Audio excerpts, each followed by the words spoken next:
The VO meter, measuring your voiceover progress. Whether you're a veteran voice actor, just starting out, or don't even know how to set a level, we're here to help you avoid the pitfalls along your voiceover path to success. The VO meter is brought to you by Voice Actor Websites, Voice 123, Studio Bricks, Global Voice Acting Academy, JMC Demos, and Sennheiser. The VO meter is produced in part using Source Connect, made by source-elements.com. And now your hosts, Paul Stefano and Sean Daly. Hi, everyone, and welcome to episode 94 of the VO meter. Measuring your voiceover progress. We've got a great episode with you today. We're going to be talking with radio imaging talent and VO host presenter Scott Chambers. But before that, VoiceOver Extra brings you the VO meter reference levels. Seriously, guys, that's the best you could come up with? Hey, it's your show. So, Sean, what's been happening in your VO world? I think I know the answer, but let's talk about it. well, I got COVID after VO Atlanta, unfortunately, probably from the airport because I was fine during the conference. But a few days afterwards, I was very, very sick and got to experience a cavalcade of unpleasant symptoms, which I'm not going to go into detail. But it was 2 full weeks of it before I finally tested negative and finally felt like I wasn't sick anymore. So, unfortunately, that's pretty much what I've been up to the last 2 weeks. Oh, that's terrible. Yeah, I don't know how, but I did not get COVID, as I think we talked about. We shared a room. Yeah, just the room. Well, and the bathroom facilities. Occasionally the bed, but no. But yeah, it's kind of amazing. Ironically, I have been sick as well for about 2 weeks, but it hasn't been COVID. I tested the day I got home, 3 days later, then a whole week later, and they were all negative. But I've had this nagging congestion and cough for about 2 weeks too. Really, my whole family had it, so we kind of knew it wasn't COVID. But it's really weird that we could be that close in the same room for 3 days and not come down with the same infection. It just boggles my mind. Yeah, I have no idea what to tell you. I mean, we're both fully vaccinated. They won't let us get no more, so it's about as protected as I could have been. Yeah, maybe that's just it. But anyway, glad you're on the mend, or at least almost 100%. Yeah, it's still nagging head cold stuff, but way better than it was before. Yeah, that's good. But what about you? So I've been busy. The day I got back from VO Atlanta, I had a couple of jobs that I did. One was an e-learning job, and one was, I forget what the other one was, maybe a phone system, but that was good. And I just completed an audiobook with Twin Flame Studios. It's called Stress Wisely by Dr. Robin Hanley Defoe. She's a repeat client, which is always nice to have. And this is the second audiobook she and I have worked on together. We just wrapped production yesterday, and we should be publishing that pretty soon, so look for that wherever fine audiobooks are sold. And then I did a really cool video game session a week ago, which I haven't done in a while, and I don't think I've ever done one that's this involved. So it was a bunch of NPCs, non-player characters, as they're called in the video game nomenclature. And I got to work with an old friend, someone who's been on the podcast before, and it was a great surprise. It's always great when this happens. I signed into the session on Source Connect, and the director, who I hadn't met before, says, "By the way, I think there's an old friend of yours who's going to be directing today." And I was like, "Oh, sweet! That makes it even better." And just instantly put me at ease. And not that I was that nervous. I was really kind of looking forward to it. But it helped all that much more to have somebody familiar, who was really good at it, by the way. Got a whole lot of voices out of me that I didn't even know I had. In fact, he was sort of joking around. He said, "And Paul's range grew 3 sizes that day." The Dr. Seuss fan. Exactly. Because I ended up doing 3 or 4 different characters, sort of background to this game. I have no idea what the game is. I have no idea when it's coming out. But I had fun being a soldier, a sort of hitman, and some townsfolk, just sort of yelling crazy things in the background. So once I know more, I will let you know more, but that's about all I know right now. But I want to talk about how I came to be involved with this company. I'm not going to tell you who it is, but I will tell you that I met someone who worked there at VO Atlanta the first time I ever went in 2016. And it wasn't because I was trying to seek them out. We just happened to meet and became sort of close friends. They did, almost immediately afterwards, send my demo to this company and said, "Yeah, I'll forward it on, and if we can get you hired for something, we'll do it." And then I would periodically follow up, maybe every 6 months to a year, And they'd say, yeah, we got your stuff. We'll be in touch. Never heard anything. And then last week was the first time they ever hired me for a job. 6 years later. So it's a great story in perseverance and how you never really know what's going to come out of these relationships you make at conferences or at in-person meetings or even sessions. So always be prepared, and be prepared for it to be a long time before anything comes to fruition from those chance encounters. Yeah, it's amazing how often that happens. Maybe a lot slower than you'd like, but be ready for it.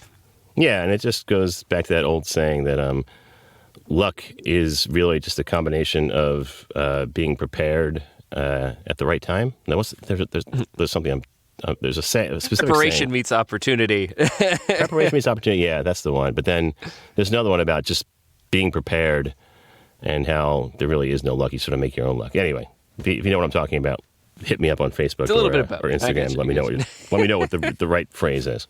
And then I have a bunch of live announcing going on always. I did my first minor league baseball game last week. The Aberdeen Ironbirds, which are an affiliate of the Baltimore Orioles. I did their opening night, and that was the first professional baseball game I announced. So that was a lot of fun, too. Very cool. So that's it for our VO meter reference levels. We do have some questionable or, again, maybe some not so questionable gear purchases. Questionable gear purchase. I have something to talk about. Sean, do you have anything to report on? So luckily not, but there is something that I'm very tempted by. So our friends over at the Pro Audio Suite podcast, George Whittam, you might know from VOBS, the four of them at that podcast actually collaborated with Michael Goodman of Centrance. They did the MicPort Pro, the Mixer Face, the Portcaster, like all three units which I have had and love at some point in my VO career. And now they're making a model that is VO-centric called the Passport, PAS, as in Pro Audio Suite port interface.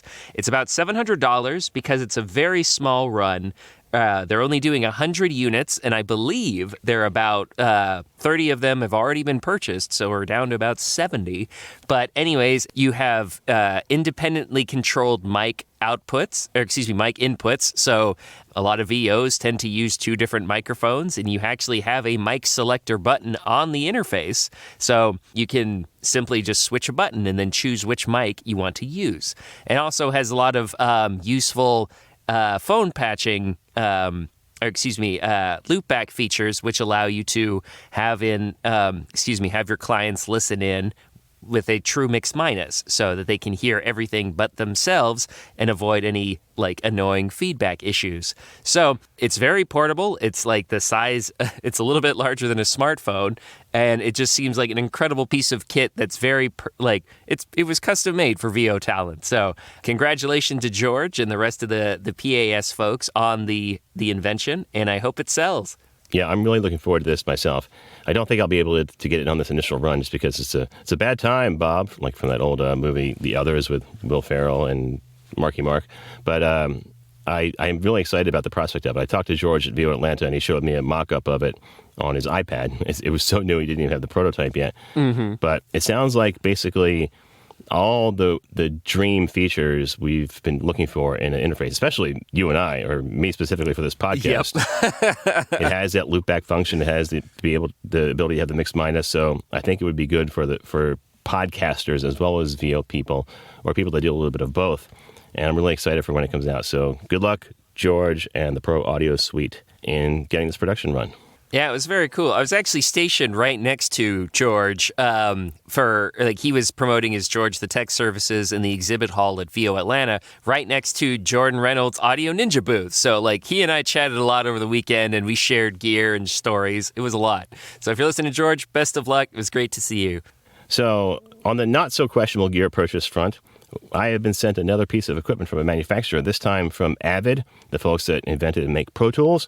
And they sent me their new M-Box Studio audio interface and mixing console. It is quite the beast. And I talked about it a little bit with my live audio unboxing, which I listened back to. It was the most ridiculous thing ever, but it was kind of funny. So let's very ASMR friendly. Yeah, let's quickly go over the features again. It's USB connected, but also needs a power supply, so just keep that in mind. It works with both Mac and Windows. It has 24-bit, 44.1 or 48K resolution. It has 4 mic preamps, independent phantom power on the 2 mic inputs, and all the inputs are combo XLR and quarter inch. Let's see. It has 4 line inputs and FX returns, which can be used to create different mixes and some mix minuses. It's got 2 stereo monitor outputs, 2 headphone outputs, 2 high Z switchable FX loop sends I just talked about, and 1 high Z out to amp, which mirrors FX Send 2. And it has optical input for either ADAT or SPDIF, and 1 coaxial SPDIF input. So it's got quite the... it also has MIDI input output and 2 foot switch inputs if you want to use that. So it has quite the plethora of inputs and outputs. It can probably manage a huge studio, and I think that's kind of what it's designed for, even though it's only, let me find the dimensions, it's only 4 by 11 by 9 inches and 6 pounds. So it's still kind of compact. It's sort of like having 2 Apollo twins next to each other, about that thickness and width. So kind of like maybe like Audient ID22 size, but it sounds like but it's got double the inputs. That's pretty sick. Mm-hmm. So I messed around with it a bit. It also comes with this MBox control software, which allows you to do everything that you would on the actual unit inside the software. But the unit also has a bunch of features and buttons as well, including mute switches, phantom power, independent monitor and mic input dials. But all that can be controlled in the MBox control software as well. And you can also route any signal to any other signal inside the MBox control software, which is originally why I thought it would be great for doing this podcast, as well as playing back stuff for a director or a client on a directed session, like we just talked about with what George and the Pro Audio Suite. Why can't I say that? Pro Audio Suite people are doing with the PAS. The only sticking point is that it's extremely complicated, and I have to say much too complicated for me. And I don't want to say too complicated for Avid themselves, but I will say for our specific use case, which for me is recording the podcast and being able to play back from the DAW down the line, that was a bit of a stumbling block for even the Avid engineers. I got on a Zoom session with an Avid engineer and the marketing rep, and for 45 minutes, we went through all of these ways to change the inputs in order to get playback from the DAW. And even they had some trouble with it. I mean, eventually we figured it out, but I can't recreate it because it's too complicated for me. But even after 45 minutes, or even with the engineer, it took 45 minutes to get to that point where we were able to get playback out of the DAW, down the line, out of the MBox Studio. So it's a great product. I thank Avid for sending it to me. I don't think I'm going to keep it because it's a little too complicated for what I need. And to set up the loopback features, I think it's still too complicated. So the one thing about the loopback features is that right now it still only plays back on channels 1 and 2, which is a limiting factor of pretty much every other interface that's out there. They did say that they're working on a firmware update that will fix that, but until then, I don't think it's going to be able to be used by me in order to do what I want to do with the podcast and directed sessions. Well, that's unfortunate. But if you're someone who is a huge fan of Avid Pro Tools and wanted, and you like to, maybe you're coming off of, say, like the Apogee Ensemble, maybe this is a unit that you could check out.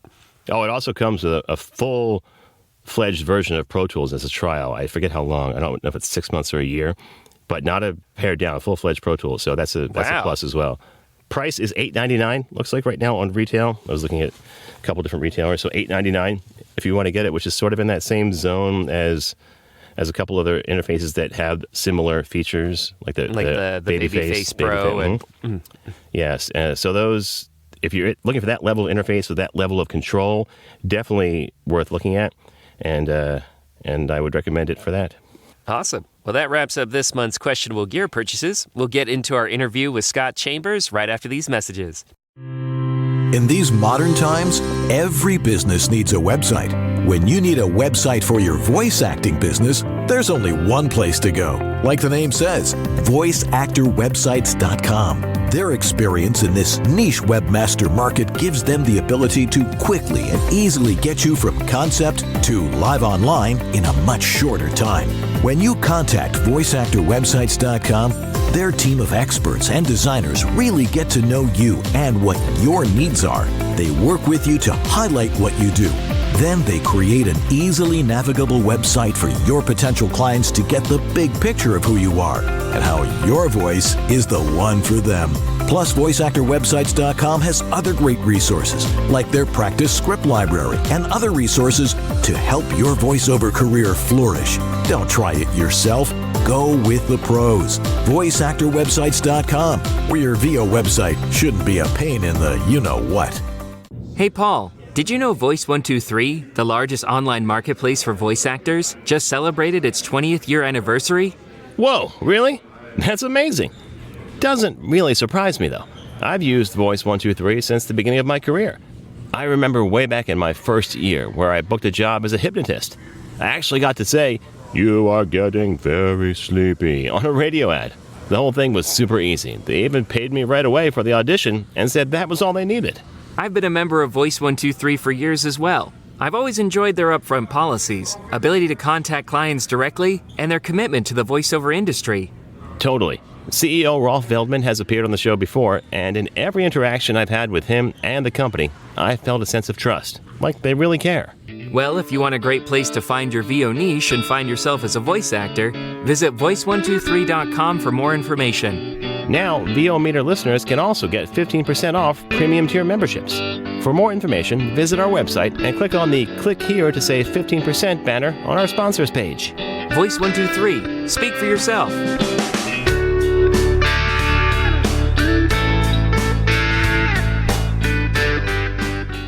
How many times has this happened to you? You're listening to the radio when this commercial comes on, not unlike this one, and this guy starts talking, not unlike myself. Or maybe it's a woman that starts talking, not unlike myself, and you think to yourself, geez, I could do that. Well, mister, well, missy, you just got one step closer to realizing your dream as a voiceover artist, because now there's Global Voice Acting Academy. All the tools and straight from the hip, honest information you need to get on a fast track to doing this commercial yourself. Well, not this one exactly. Classes, private coaching, webinars, home studio setup, marketing and branding help, members-only benefits like workouts, rate and negotiation advice, practice scripts, and more. All without the kind of hype you're listening to right now. Go ahead, take our jobs from us. We dare you. Speak for yourself, buddy. I like what I do. And you will too when you're learning your craft at Global Voice Acting Academy. Find us at globalvoiceacademy.com. Because you like to have fun. Hi, everybody. Welcome to the interview portion of this episode of the VO Meter. We're pleased today to be joined by Scott Chambers. Now, after a successful run in syndicated radio and television, Scott left it behind for a career in voiceover. He's lent his voice to some of the most trusted global brands, including AT&T, Burger King, Budweiser, Coca-Cola, Domino's, ESPN, ING Group, Polaris, United Airlines, and more. In addition to commercials, he specializes in radio imaging and promos. He can be heard on a number of radio stations in North America as the imaging and promo voice. Scott is also an accomplished live announcer and host. Event clients include Geico, NASCAR, the International Motorsports Hall of Fame, United Airlines, NGPA, and others. He is a familiar face and voice in the voiceover industry, serving as a host or presenter at voiceover conferences like VO Atlanta and One Voice Conference in Dallas. Living far outside of major hubs like LA and New York, Scott prefers to take the small-town, big career approach. With 12 years as a full-time voice actor behind him, he enjoys helping others realize that a successful career can be carved out in a quote-unquote flyover state. Scott resides in Perdido Key, Florida, and in his spare time he enjoys spending time with family, flying airplanes, boating, relaxing on the beach, and travel. To learn more, visit www.scottchambersvo.com. All right, I guess we're done. We got it all out in the intro. Bye. Thank you, Scott Chambers, for being here. Welcome to the show. What's up, guys? Man, I hearing that bio, it's like, dang, that guy sounds important, but what a jerk. I'm so accomplished. What a jerk. It's like you read the whole bio. I sound like a horrible person now. It's well-deserved. Absolutely, man. How you doing? Man, I'm good, gentlemen. It's so good to be with both of you. I've known both of you for about 10 years, I guess, and I love the podcast, but it's the first time I've been on, so I'm a little nervous. I can't believe. Well, you're doing fine, bud. You're doing fine. You handled the ribbing. That's part of the process. Like you're doing fine. So tell us, bud, how did you become a voice talent in the first place? How'd you get started? Man, I stumbled into this. So many people, it's so weird through all of the years working at VO Atlanta, hosting that event and being at other conferences. I meet people and they're like, I really want to get into VO. I've always heard about voiceover and I've never really known how to get into, like, I had heard about it, but I didn't want anything to do with it. My mom tried to get me to go into voiceover when I was 19. She's like, you really should consider maybe voiceover. And I was like, I want to be a radio star. I wanted to go the radio and television route. That's where I wanted to go. And I had no desire whatsoever to do voiceover. I was doing a nationally syndicated radio show. This guy contacts me and asks me to do a commercial for his auto dealership. He was already buying advertising and some other person was voicing it, but he's like, I want you to voice my commercials. And I was like, look, man, you're contacting me at home outside of hours of the radio show. You'll have to pay me. You'll still have to contact the ad executive and buy the time, but you're going to have to pay me separately to record it at my house. I had the capabilities. I didn't have a really full studio at the time, but I was like, I can do it. So I threw this ridiculous number out because I just didn't really want to deal with the guy. And without hesitation, he's like, yeah, perfect. I'm like, oh boy, I've got work to do. And so I did his commercial and he really liked it. And then he sent some more the next week and I did those. Then he recommended me to a friend of his who had 10 auto dealerships. And before I know it, I had 11 auto dealerships lined up I was doing commercials for. So I stumbled into this completely in the dark and never had a desire to really work in automotive voiceover. It was just happening at the time. And so my contract was coming to a close in syndicated radio. And after about a year of doing voiceover, I had started branching out too. And I reached out to some ad agencies, was doing some commercials. I was making more money doing voiceover than I was with the syndicated radio show. And so I told my co-host, I'm done. I was like, I'm not going to renew. I think I can stay at home in pajamas all day and make a living. And so I'm going to try it. And so I did. And here we are 12 years later. So as you might know from listening, a lot of our listeners are newbies, quote unquote. So since you found success early, did you find that sort of kept going, or did you hit a wall and then realize you had to go back and do some of the more traditional training and building up of your demos like most people do when they start their career? Paul, I hit a brick wall at 90 miles an hour. I did. I hit that brick wall because what was working for me at the time, I had a really good income with the syndicated show. And these guys really liked me because I was the host of the show. So, they were paying me to continue doing their spots. And I just thought it was going to be that easy with everyone. So I'm like, hey, this is going to be great. I left the show. And in my very first year, when I went out full time, I had done it part time for a couple of years. But my first year full time, dude, I made $27,000. I thought I was going to starve to death. I did. I literally hit a brick wall. And the very next year, I went to a voiceover conference, and then it just all started making sense. I'm like, that's what I'm doing wrong. Okay, this makes sense. And then I put two and two together and quickly started doing more training, and then things started working out in my favor. And then that third year, my income just ramped right back up to where it was before I went full time. And it's done fairly well ever since. That's awesome story. And I hear that, it's true for me. I'm sure it's true for Paul and a lot of our listeners as well. Like, sometimes you get a lucky break and then you're like, things will always be this good. And that's rarely the case. But I'm curious, Scott, how did you go from attending voiceover conferences to being sort of the de facto presenter at them? I just stayed in the lobby and they had to try to kick me out. And I'm like, hey, while you're kicking me out, I want to get hired. No, I have worked in television and also radio. And Gerald Griffith, who was the founder of VO Atlanta, knew that. And he and I had talked about it. And he had a vision of doing some streaming on his platform. And he's like, why don't you do the on-camera stuff, the hosting, and talk with the viewers who are watching the streaming? And so we worked that out. And so in year 2, I started doing the hosting for what at the time was called VO Atlanta TV. And I would run around interviewing panelists and speakers and presenters and attendees. And it just kind of grew from there. And so I've been back at the party every year, just finished my 9th year as a host. This year was co-host with my good friend AJ McKay. And so we did that. That was my 9th year run of doing that. So that grew from just a conversation. That's amazing. And I thought you had coming up on a decade now. Congratulations. Yeah, that's hard to believe. I'm getting old, Sean. That's all it means. We all are, buddy. It's okay. Time passes on for all of us.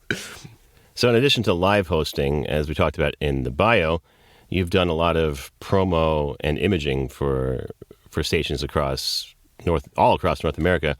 How did that come about? And is that something you still focus on, or have you branched out into other genres?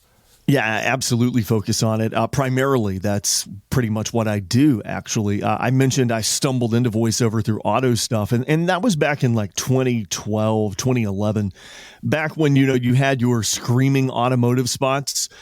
Do you have a job at $99? I was doing that, and it wasn't fun. It hurt my voice because I don't have that voice for that. This guy just wanted me to do his stuff. So I quickly knew I wanted to get away. And I'll never forget, there was a conversation I had at my very first VO Atlanta. Met Mr. Dave Fenoy, who is just a legend and a genius and a wonderful human being. And I told him, I really don't enjoy doing what I'm doing. I'm in voiceover, but I don't enjoy doing what I'm doing. And he's like, find what you love. And I took those words to heart. And at that same conference, Joe Cipriano had been speaking, and I knew he did promo and radio imaging. And I just put it all together on my drive home. And I was like, I have these connections in radio and I have connections in television. Let's use them. I didn't have a demo or anything for radio imaging, but I had worked in broadcasting, not only as an on-air guy, but I had worked in management and as a buyer for radio imaging. So I knew what radio imaging was. I knew the sound. So I just started reaching out to clients, or not clients, but previous coworkers who were in that buying power position at the time, and said, hey, look, I'm doing voiceover now. If you need a voice as your radio imaging guy, let me know. And the very first guy I contacted said, well, as a matter of fact, our voice is in some bad health. He's going to be retiring. Yeah. He's like, just record something with our call letters and send it to me. And so I just put together something super fast, emailed him, and he let some people at his station listen to it. And the rest was history with them. Took off, got my first station. They ended up putting me on 4 of their other corporate-owned stations. And before I knew it, I was up to 12 radio stations before I ever had any demo or anything. And I did that by using the contacts that I had made over the years in my broadcasting career. So if voiceover it's a relationship business. If you have those relationships, prey on them, as I like to say, prey on every single person make them hire you. That's what I did. And so, got into the radio imaging side of things, and that's still pretty much my driver. I do a lot of commercial work too, and I've started doing some promo here and there. I'm not a network promo voice guy by any means at all. I've been lucky enough to do some work for ESPN's SEC network, and that's been a lot of fun. I love football and love college football especially. So getting to do some promos on that network has been cool, but primarily radio imaging, commercial, and some promo. That's what I do. Awesome. Let's talk about those genres a little bit more, because you're mentioning you really kind of narrowed in on the ones you liked and tried to move away from the ones you didn't. So kind of a 2-part question. What is it about these genres that you like? How would you describe the style? And what do you think kind of makes you unique as a voice talent? Why? Aside from height. Aside from height, yes. What's your unique selling point aside from height and just your charismatic networking nature? Wow. What sets me apart? Oh, God. No one's ever asked me that question. Can I just call it quits? We're done. It was fun, guys. I'm sure. I didn't mean to surprise you, but you got this, bud. Just give it a sec. It can be difficult to articulate the secrets of our own success, but you seem like you might have an idea. No, it's an easy answer for me. It's something I really enjoy doing. So I feel like I can give good quality work. And I think what sets me apart there is I did spend time as a buyer. I've been on both sides of it from the radio imaging standpoint. So a client, when they send me a page of copy, I can instantly look at it and those words jump off the paper to me. And I'm like, I know what they're going for. I know, I see their vision for this promo because I come from that creative background where I used to write those things all the time for stations. So I'm able to go into the booth and just, hit record and put something magical out, or at least in my mind, it's magical. They may think it's garbage, but they keep paying me retainer. So apparently it's not garbage. But yeah, it's working in a genre you love. I think is really important. I do a lot of commercial work, but I'll be honest, commercial's not really my favorite thing to do. I debated whether I ever admit that or not, because I do a good bit of commercial work and I have agents that get me commercial work, and I don't want them to know that I dislike it, because I don't dislike it. It's just probably my least favorite. With radio imaging and doing promo type stuff, especially radio imaging, there's a little bit more freedom there. You can work off the cuff. You can ad lib a lot. And I had a theater background. I did improv. And so that's something I can really enjoy. Sure, there's the words on the paper that we've got to get out, to hit in their promos. But sometimes I can just say something just batshit crazy off the wall, and they might leave it in and put it in a promo, or at least get a good laugh out of it. That's not something I can do in a commercial session. So that's what I really love about radio imaging, is I can just be myself and just have fun, cut loose. Great response. Love it. You bring up a good point, and it's something I wanted to ask you, even if you hadn't brought it up yourself. But in person, you have this sort of effervescent personality, and you're a bit of a goofball, honestly, which I think is a good thing. And we have just the best time when we're together at VO Atlanta or One Voice, and that probably comes out in the promo and imaging. So at the last VO Atlanta, I attended a number of sessions that talked about bringing those same sort of personalities to your auditions. Now, it might not get into the directed session, like you were saying, but a couple of the presenters were saying that if you bring that stuff, those off-the-cuff remarks, even crazy snortles or chortles or snorts when you're sort of chuckling or laughing, that can help with an audition. Have you found that to be the case with commercial work, or do you think it's more buttoned up and tightened that you really can't do that? Yeah, to me, commercial work is more buttoned up than the radio imaging side of things. But yeah, I do think that when you're doing an audition, I usually like to give them something different than what's on the paper, simply because of the fact when we get the script, a casting director is going to hear that from maybe 20, maybe 220 or 2,020 talent. So you're going to want something different to stand out. And so I usually try to do something like that. And I found that it's helped me book commercial work by offering something just a little bit different than what the next guy's doing or the next lady's doing, because they're just simply reading the script that's on the paper. How do you stand out when, sure, there's a lot of voices that sound good. That's cool, but it's how it's performed. That's what gets you hired. So if you're going to stand out, do something to stand out. At least it's worked for me. Brilliant. So speaking of standing out, right now, it sounds like you're killing it in your business today, but let's talk about the uncertain future of the voiceover industry with things like automation and AI and the radio industry itself changing so much and having to adapt to maintain a career in it. And like we said before we recorded, there's no right answers here. We're all just guessing and predicting here. But what do you think the future of the, say, radio imaging or voiceover in general will look like in the next 5-10 years? It's scary. It's definitely scary. AI, I used to say, I'm not worried about AI. It's a computer sounding voice like this from the YouTube videos that will tell you how about insurance. It's pronounced all kind of crazy with 18 syllables. And I'm like, there's no way. Oh my gosh, was I wrong? Here we are 5 years later, and it's expanded so much. The voices sound insanely brilliant now. And in 5 more years, I think an AI voice could be replacing me in a podcast interview. It's crazy how good it is. So it is a little bit scary, I think, for commercial voice actors. I think for audiobook narrators, that's something that they should be probably worried about. And even for radio imaging, I think AI will eventually have a place there. But with radio stations, one reason I'm not particularly worried right now. The radio industry has seen so many cutbacks over the years. Morning shows are getting fired. Afternoon shows are getting fired. A lot of radio stations are really using radio imaging as their driver to connect their station to listeners. Some stations are going jockless. They have no talent. And so it's all about that imaging voice. You're talking about a voice that plays 24 hours a day, before every song, after every song, going into every stop set. And so I think AI voices probably would not be a good fit for that. So still having a real human that can kind of have that connection, I think it's, not going to be as a big a factor in radio imaging. I still think humans will have that connection. So I think for that side of the industry, I think it's probably a little bit safer right now. But again, we're all in danger because of AI. Yeah, some of that information, I think, you're pulling from that panel that you were a member of at VO Atlanta, where they said sort of the same thing, that imaging is the voice of the station now and is more important than ever. I kind of hope that there's the same backlash toward the voice tracking and replacing of DJs, because I really still like listening to local DJs. I mean, yeah. I am a dinosaur, but I still like it a lot.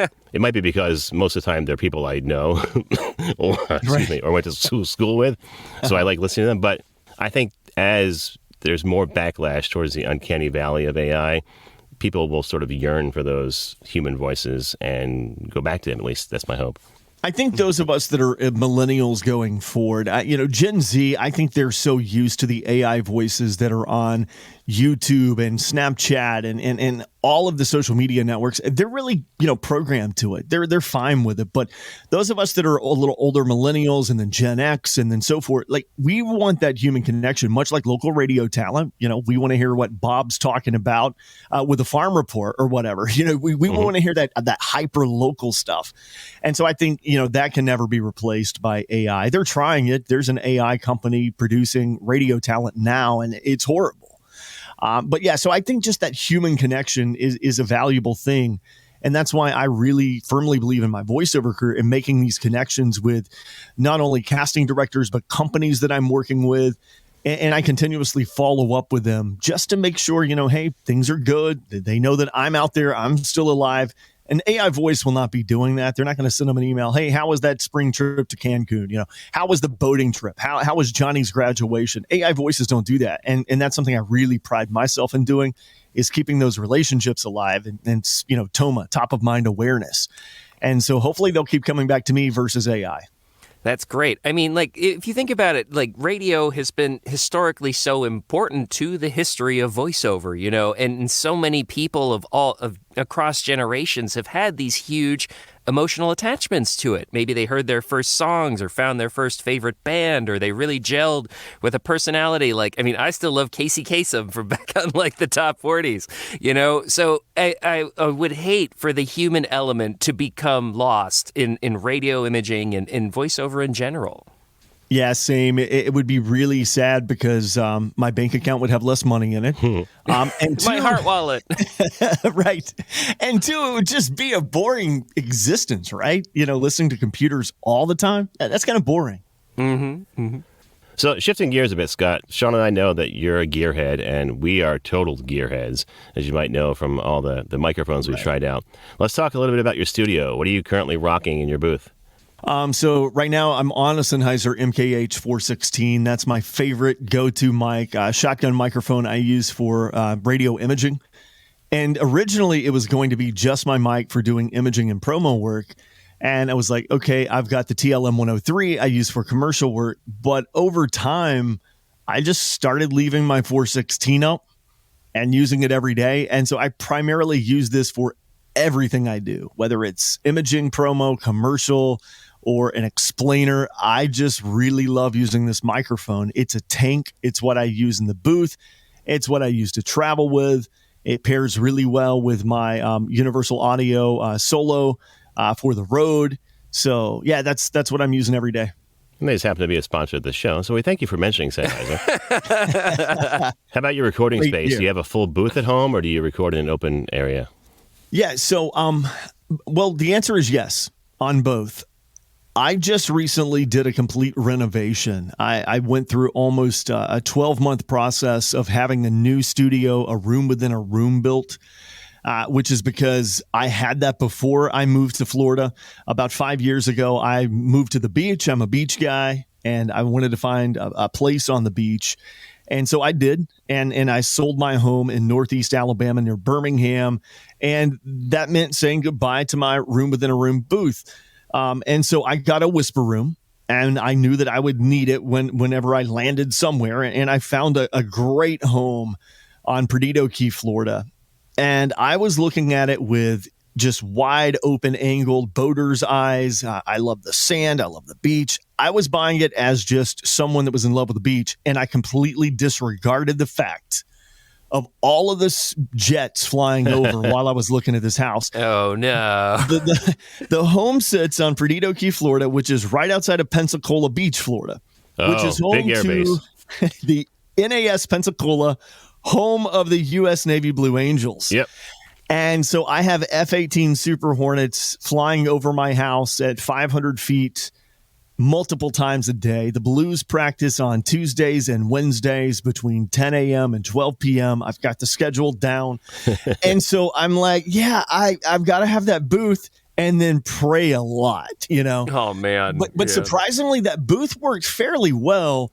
I never had an interrupted session all the time I was in the whisper room, but I decided I really wanted to build it right. And so I built a studio that's a room within a room. I had the specs sent to the contractors, and we went back and forth. They told me I was an idiot, that it was overkill. Was I planning on murdering people in this room? Like, why did I need it? I mean, they really did not understand what I needed. And so I was really skeptical at first when the thing was built. So I actually had the whisper room put inside the room within a room just in case, like, something didn't work. I was afraid a jet's going to come over and it's going to ruin things. So let's put the booth in for a little while. I haven't used the booth one time. It's been a really great sounding space. Got some amazing panels up, and it's just thanks to Audio Acoustica, I have wonderful panels throughout the studio, and I'm about to put some in front of me. I just changed it around, and I'm afraid there's a slight echo today because I just changed the room around a little bit. I hear it a bit. And just a little bit, right? Yeah. And plus, I have this massive monitor in front of me that's curved, and so there's the slight echo. But yeah, so I've got a room within a room because I'm a little claustrophobic. So it's nice to not be locked in a booth when you're 6'7". I like to have that motion and movement. I've got a sit-stand desk. I can, either stand or sit. And yeah, I just like that freedom of having a room.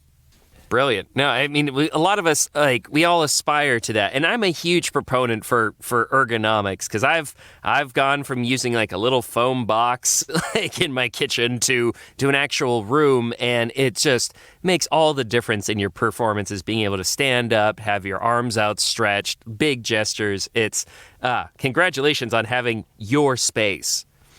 Yeah, it's a really good feeling, Sean. It's a great feeling because of accomplishment, really. Not that I did anything. I mean, contractors did the work. I just put things down on paper. You had the vision. I had the vision, and it feels so good, man. Just to walk in and have a space. As a creative person, I feel like when you have a really well-defined space, you're more productive, or at least I am. And Absolutely. So by having that, it keeps me way more productive every single day. Well, speaking of accomplishments, Scott, you finally made it onto the VO Meter podcast. After all these years, we appreciate you being on. Before you go, how can folks find you or reach you if they want to hire or work with you? Website is scottchambersvo.com. Really easy to find there. But I'm also fairly active on Instagram. It's Scott Chambers VO on Instagram. On Twitter, I'm just at Scott Chambers. I don't post a lot of stuff on social media. I'm just on there scanning and perusing. So if you want to friend me or ask me questions, feel free to. I don't post about my work. I rarely ever. I'm actually a fairly quiet person. You mentioned that I'm a goofball earlier, which is true. I love to have fun. And anytime, Sean, that Paul and I are together, we're going to be ribbing each other and having fun. But honestly, I'm a fairly quiet person. I pop my head out at a conference twice a year, VO Atlanta, One Voice. Otherwise, most people don't ever hear from me. But I'm there. I'm reading what everyone else is posting. So friend me, want to message me, It's really easy to do. Awesome. Thanks so much, Scott. So before you go, I mean, you've already given us some great golden nuggets as far as preying on your clients and things like that. But is there any other advice that you want to give to people aspiring to join the voiceover industry? Yeah, find a good coach. Find someone you gel with that sees your vision where you want to go. And also one other piece is find something that you're good at. Just because maybe you like watching anime doesn't necessarily, and I'm not an animation voice, so I'm really speaking outside of my realm. Maybe you love commercials. Maybe you like watching commercials on TV, right? But doesn't necessarily mean you're going to be a really good commercial voice until you work with a good commercial coach. But also find a genre that you know a lot about, and it makes it easier to work in. One of the things I do a lot of is I do a lot of explainer stuff too for aviation companies because I'm a pilot and I love flying airplanes. I know a lot about it. So I just found another genre of voiceover I could work in because I knew something about it. So find something you know and go with the things you know because you can usually do it fairly well. But definitely coach for that genre. That's so important. If you need some recommendations, a good coach has probably been a guest on this podcast at one point or another. Now that we're approaching 100 episodes. Yeah, there's been quite a few really good coaches on this podcast. Awesome, Scott. It's been so great catching up. Thank you so much for being on the podcast. Man, Sean, Paul, it's been awesome. Thank you so much for finally having me on. I felt like I was forever going to be banned from this podcast, but you finally sent the invite, and I didn't believe it was real at first, but it's been a pleasure to be here with you guys. Yep, straight from the guest list to the blacklist, but it's been a pleasure. It's been a pleasure, Scott. Walgreens, because it's flu season, and you live in a place with doorknobs and handrails and, people. We tried booking a vacation rental on one of those other websites. They don't always tell you everything. The stars take it to the red carpet. We are back live from the red carpet. California leads the way for change in America, and so does Kamala Harris. Rated M for mature. Claire Redfield. And who exactly are you? So, yeah, what hashtag should I use to describe a grown man in a tuxedo wrestling a goat? And prior to 1933, many of them belonged to a variety of political parties that were now outlawed in Germany. This is the story of how Q got curly. Quinn was crazy about curls. Curly fries, curly straws, curly-haired dogs. Hey, Jay Michael here. Thanks for listening to the VO Meter podcast. It's one of my favorites. If you're looking for a great demo like the ones you just heard, check out jmcdemos.com for more information. Studio Bricks designs and creates the highest performing portable sound isolation booths. Their professionally perfected acoustics enhances your performance and takes your recording to their maximum quality from your home studio. Forget about managing noise conflicts with your neighbors and family. Pursue your passion for voiceover on your own time and on your own terms. And we're back. So thanks to Scott for coming on the podcast. We were teasing about how we've never had him on the podcast after all these years. I didn't realize he was serious most of the time when he was talking about that. He would sort of rib me every time I saw him either in person or online and say, hey, when are you going to have me on the podcast? I kind of thought he was kidding. But then at VO Atlanta, I realized he was also kind of serious. So that's why immediately I wanted to get him as the first guest after VO Atlanta, and I'm glad we did. Yeah, me too. It's not like we never wanted to. He's just busy. Hard to guy to peg down. But it was great having you on the podcast finally, Scott. So that wraps up this episode of the VO Meter. Measuring your voice over progress. Coming up, we will have a review in questionable gear purchases of the Sennheiser Profile mic. It's this really cool unit, or combo unit actually, that they sent me and are working on sending Sean. Looks like we might have had some issues with the mail. It comes with a fantastic boom arm, and it's a USB-powered mic that they are aiming at the streaming market and live casting market, but I think it'll work well for voiceover too. Remains to be seen, but we'll have a full review in the next episode. Yeah, it has a very slim profile, hence the name, and it looks like it seems to be incorporating the a lot of the analog technology of their Sennheiser MK4 microphone, which is a very popular entry-level condenser mic. So I'm really excited to try this guy out.